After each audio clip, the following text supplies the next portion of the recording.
Nah, saudara-saudara, saudara kita yang berada di Cianjur, yang dimana mereka sedang ditimpa bencana, sedang ditimpa musibah, yaitu gempa bumi, maka penderitaan yang mereka rasakan itu pun adalah penderitaan kita, saudara-saudara.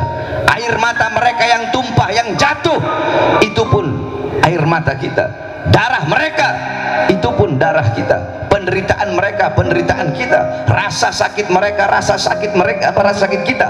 Mereka yang kehilangan harta benda sama seperti kita kehilangan harta benda kita. Mereka anak-anak yang kehilangan orang tua, orang tua yang kehilangan anak sama seperti kita kehilangan anak-anak kita, dan kita kehilangan orang tua kita. Mereka para istri yang menjadi janda yang kehilangan suaminya, suami yang kehilangan istrinya, sama seperti kita kehilangan istri kita, dan istri kita kehilangan kita, saudara-saudara. Yakni penderitaan mereka, penderitaan kita, rasa sakit mereka, rasa sakit kita, kehilangan yang mereka rasakan itu pun adalah kehilangan kita, itu pun adalah rasa kehilangan kita, saudara-saudara. Oleh karenanya kita doakan agar saudara-saudara kita yang khususnya berada di Cianjur, mudah-mudahan Allah angkat segala macam bala, Allah angkat segala macam musibah, Allah angkat segala macam bencana yang menimpa saudara-saudara kita yang di Cianjur khususnya dan umumnya. Allah angkat segala macam musibah bencana yang terjadi di negara kita tercinta, yaitu negara kesatuan Republik Indonesia, saudara-saudara. Hadirin sekalian yang dimuliakan oleh Allah Subhanahu wa taala,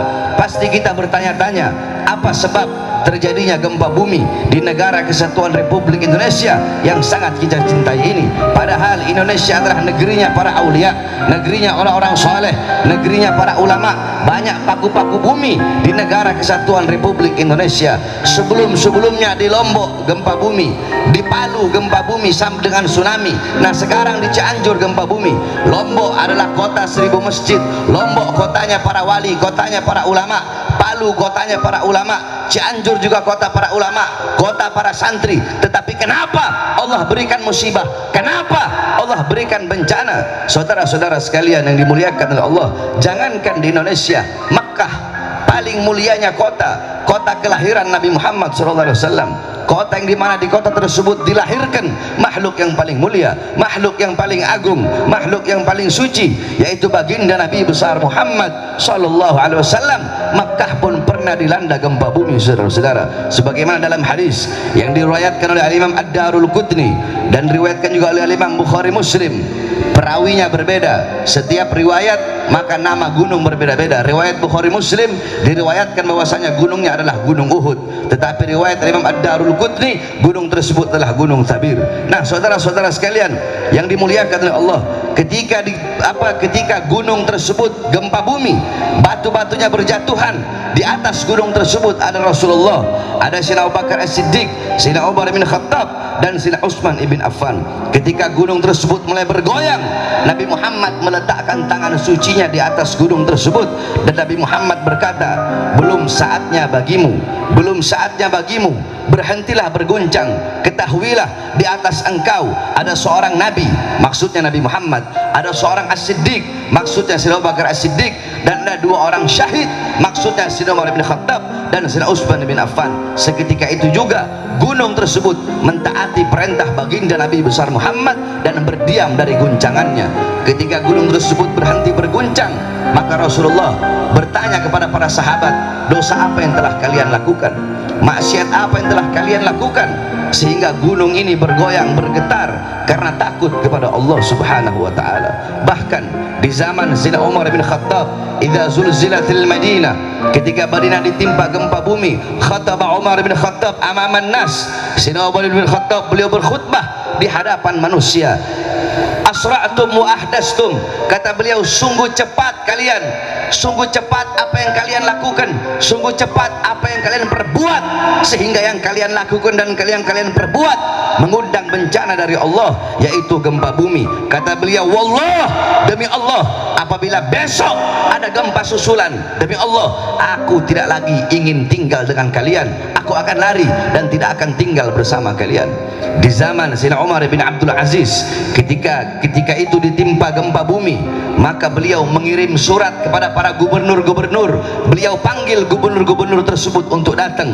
Ketika para gubernur datang, beliau berkata, maksiat apa yang telah kalian lakukan, perbuatan dosa apa yang telah kalian perbuat, ketaatan apa yang kalian tinggalkan. Sungguh demi Allah, ini Allah tegur kita semua. Oleh karenanya, keluarkan harta kalian di jalan Allah Subhanahu wa taala untuk menghilangkan segala macam bala, musibah dan bencana. Seketika itu pun beliau memerintahkan para gubernur untuk mengeluarkan hartanya di jalan Allah Subhanahu wa taala. Kemudian Sayyidina Ka'ab ibn Malik, beliau berkata bahwasanya tidaklah gempa bumi tersebut terjadi melainkan terlalu banyak dosa-dosa dan maksiat yang hamba-hamba lakukan di atas muka buminya Allah, sehingga bumi tersebut takut, bumi tersebut gemetar kepada Allah, sehingga karena gemetarnya, karena rasa takutnya, sehingga bumi tersebut berguncang, saudara-saudara. Kemudian Sayyidina Anas bin Malik radhiyallahu anhu, beliau pernah bertanya kepada Sayyidatuna Aisyah radhiyallahu anha akan pendapatnya tentang gempa bumi. Apa jawab Sayyidatuna Aisyah radhiyallahu anha? Beliau menjawab, tidaklah gempa bumi terjadi melainkan tiga perkara ini telah merajalela. Apa tiga perkara tersebut? Apabila tiga perkara ini telah merajalela, apa tiga perkara tersebut? Yang pertama, kata Sayyidatuna Aisyah, idza istahalla zina, apabila perzinahan, apabila zina sudah dianggap sesuatu yang halal. Apabila orang sudah berzinah di mana-mana, pagi, siang, sore, malam berzina, yang tua berzina, yang muda berzina, yang kaya berzina, yang miskin berzina, orang-orang tidak lagi punya rasa malu kepada Allah Subhanahu wa taala. Para pemuda-pemudi berzina, para anak-anak muda, laki-laki, perempuan ciuman di pinggir jalan, mereka bergandengan tangan di pinggir jalan, mereka berzina, mereka melacur di pinggir jalan. Saudara-saudara, zina itu adalah dosa yang besar.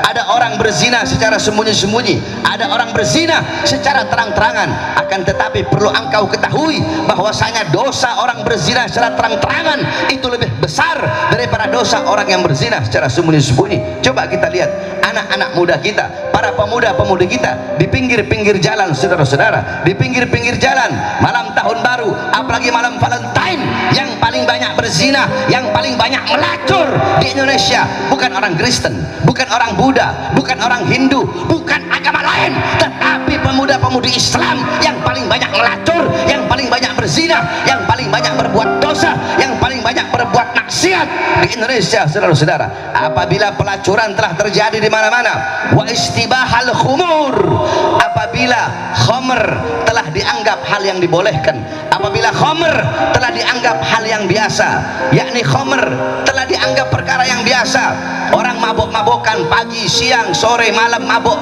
yang tua mabok, yang muda mabok, yang kaya mabok, yang miskin mabok, narkoba di mana-mana, mabok di mana-mana, khamr di mana-mana, di pinggir jalan orang menenteng minuman keras, tidak lagi punya rasa malu. Khamr bukan lagi hal yang tabu, seakan-akan minuman keras tersebut, seakan-akan minuman syaitan tersebut adalah perkara yang dihalalkan, saudara-saudara. Nah, perzinahan merajalela, perzinahan di mana-mana, khamr di mana-mana, wadarabu bil ma'azif.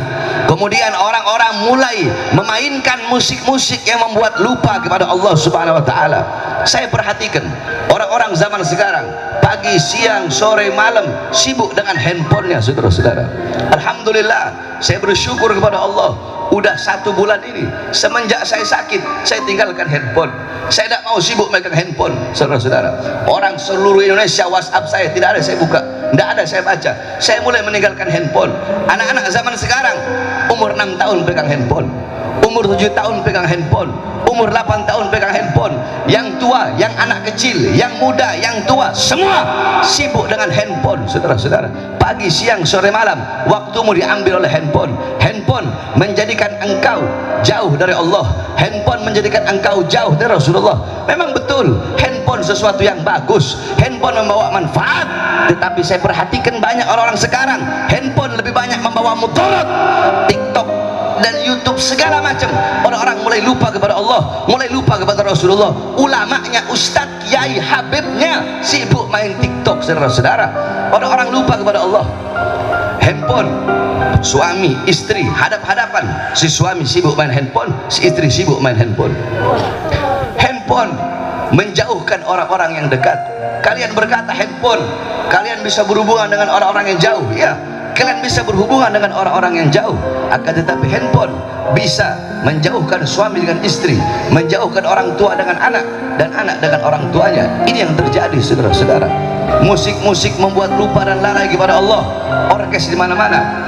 Kalian sibuk dengan handphone kalian, memutar musik-musik yang membuat lupa dan lalai kepada Allah Subhanahu wa taala. Kalian lebih memilih panggilan handphone, kalian lebih memilih panggilan perut, dan mengabaikan panggilan Allah Subhanahu wa taala. Di masjid-masjid kalian, di musola-musola kalian, di surau-surau kalian, terdengar panggilan Allah Subhanahu wa taala. Hayya 'alas shalah, hayya 'alas shalah. Ayo salat. Kalian yang bekerja, tinggalkan pekerjaan kalian. Kalian yang berdagang, tinggalkan dagangan kalian. Kalian yang punya toko, tutup sementara toko kalian. Ayo kembali kepada aku, kata Allah. Ini saatnya engkau kembali kepada aku. Ini saatnya engkau beribadah kepada aku. Tetapi kita yang sibuk dengan pekerjaan, yang sibuk dengan urusan dunia, sibuk dengan urusan harta, pangkat, jabatan, tahta, kekuasaan, sibuk dengan urusan perut, sibuk dengan urusan handphone, sibuk dengan urusan pekerjaan, sibuk dengan urusan tokonya. Yang di toko tetap dengan tokonya, yang bekerja tetap dengan pekerjaannya, yang sibuk dengan harta tetap dengan urusan hartanya, lebih memilih panggilan-panggilan perut dan mengabaikan, meninggalkan panggilan Allah Subhanahu wa taala. Saudara-saudara, jikalau kalian ingin tahu bagaimana orang-orang zaman dulu, para ulama, para ustadz, para kiai, para habaib, bagaimana para aslafun saleh zaman dahulu, bagaimana ketergantungan mereka, bagaimana kebutuhan mereka terhadap handphone, apa terhadap Al-Quran, maka bercerminlah engkau, lihatlah di zaman sekarang bagaimana kebutuhanmu, bagaimana ketergantunganmu terhadap handphone, maka seperti itulah kebutuhan dan ketergantungan orang-orang terdahulu terhadap Al-Quran. Jikalau kalian zaman sekarang bangun tidur pegang handphone, orang zaman dulu bangun tidur pegang Quran, baca Quran. Jikalau kalian mau makan pegang handphone, sebelum makan pegang handphone, mau makan pegang handphone. Orang-orang zaman dulu sebelum makan baca Quran, pegang Quran, habis makan baca Quran, pegang Quran. Kalian mau tidur pegang handphone. Orang-orang zaman dulu mau tidur pegang Quran. Kalian sesaat nggak megang handphone, hati kalian gelisah. Orang-orang zaman dulu sesaat nggak megang Quran, sesaat nggak baca Quran, hati mereka gelisah. Bukan berarti kalian nggak pegang handphone, terserah sesuka hati kalian pegang handphone. Akan tetapi jangan sampai handphone atau apapun itu, mau handphone, mau harta, mau pangkat, mau uang, mau jabatan, mau perempuan, mau tahta, mau kekuasaan, apapun yang membuat engkau jauh dari Allah, perkara apapun, sesuatu apapun, hal apapun yang membuat engkau jauh dari Allah, maka tinggalkan sesuatu itu, tinggalkan perkara itu, membuat jauh dari Allah, tinggalkan. Apalagi sesuatu itu, hal itu, perkara itu bisa memutuskan hubunganmu dengan Allah dan dengan Rasulullah SAW. 3 hal. Yang pertama, perzinahan di mana-mana, pelacuran di mana-mana, khamar di mana-mana, narkoba di mana-mana, musik-musik yang membuat lupa dan lalai kepada Allah di mana-mana. Apabila 3 perkara ini, 3 hal ini telah merajalela, maka apa kata Allah kepada bumi? Wahai bumi, guncanglah mereka. Wahai bumi, guncanglah mereka. Wahai bumi, berguncanglah engkau, bergoyanglah engkau. Apabila mereka bertobat setelah engkau berguncang, yakni maksudnya setelah adanya gempa bumi, orang-orang bertobat kepada Allah, berhentilah kata Allah. Wahai bumi, berhentilah berguncang kalau mereka bertobat. Kalau mereka kembali kepada aku, berhentilah berguncang. Akan tetapi setelah engkau berguncang, mereka tetap dengan perbuatan dosa mereka, mereka tetap dengan perbuatan maksiat mereka. Setelah diberi peringatan, mereka masih tetap meninggalkan kewajiban, meninggalkan rasa taat dan melakukan maksiat, maka guncanglah mereka, goyanglah mereka, hancur leburkan mereka sampai mereka binasa, wahai bumi. Oleh karenanya saudara-saudara, apabila ada gempa bumi di mana-mana, ada tanah longsor, ada tsunami, ada bala, ada musibah, ada bencana, kebakaran, tsunami, tanah longsor, gempa bumi, jangan engkau bertanya kepada Allah Subhanahu wa taala, ya Allah, kenapa engkau berikan bala? Ya Allah, kenapa engkau berikan musibah? Kenapa engkau berikan bencana? Jangan engkau bertanya kepada Allah.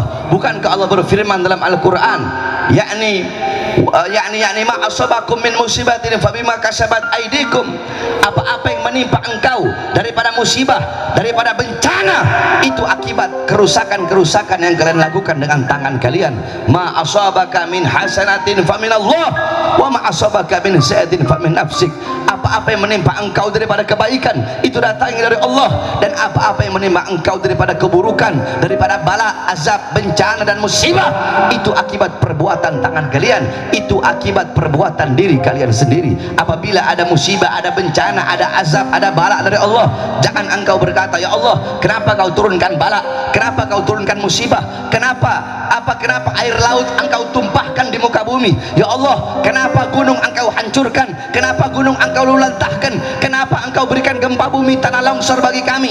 Jangan engkau sekali-kali bertanya kepada Allah, tapi tanyakan kepada diri kalian, tanyakan kepada engkau punya diri, tanyakan kepada diri kita, tanyakan kepada pemuda-pemudi kita, tanyakan kepada orang tua kita, tanyakan kepada para ulama, tanyakan kepada para ustadz, tanyakan kepada para kiai, tanyakan kepada para habaib, tanyakan kepada para penceramah, tanyakan kepada para pengkhutbah, tanyakan kepada ketua-ketua masjid, tanyakan kepada para pimpinan-pimpinan pondok pesantren, tanyakan kepada para pemuka-pemuka agama, tanyakan kepada para pejabat, tanyakan kepada para RT, para RW, para lurah, tanyakan kepada para camat, tanyakan kepada para bupati, tanyakan kepada wali kota, tanyakan kepada para menteri, tanyakan kepada para polisi, tanyakan kepada presiden, tanyakan kepada aparat, tanyakan kepada para pejabat, maksiat apa yang telah kita lakukan,